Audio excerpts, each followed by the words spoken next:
Hi, did you know that hot water can inflate a balloon and cold water can deflate it? Let's find out. First, you get a dish and put cold water. Get dish one. Dish one. No, let's do that.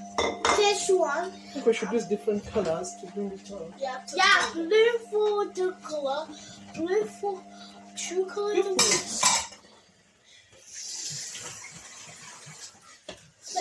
That's for cold water.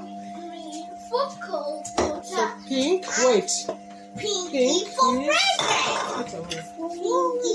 Pink is for water. watch out, don't knock it. Wait. So we have our two dishes there. The water is gone. We have our two dishes there.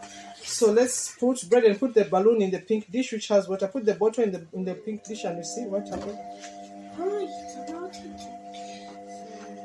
Hold the bottle. Hold it.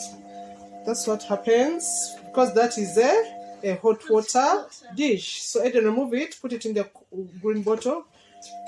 Remove your hand. Let's put it there. Hold. Put it there. It's not even. It's still deflating. Oh, I see it. So put it again in the green, in the pink one. You see? Lift it. Just hold the bottle there. Yay. It only does that. Air pressure. Keep it in there. Guys, why not squeeze it makes bigger? Put it the other side in the cold water. Leave it, don't squeeze. Leave it, don't squeeze. Leave it. Let's see. Oh, it deflates. Put it in the. Put it in hot water. Braden, I can't see. I can't see, Braden. Thanks for subscribing. And see you next time. Bye.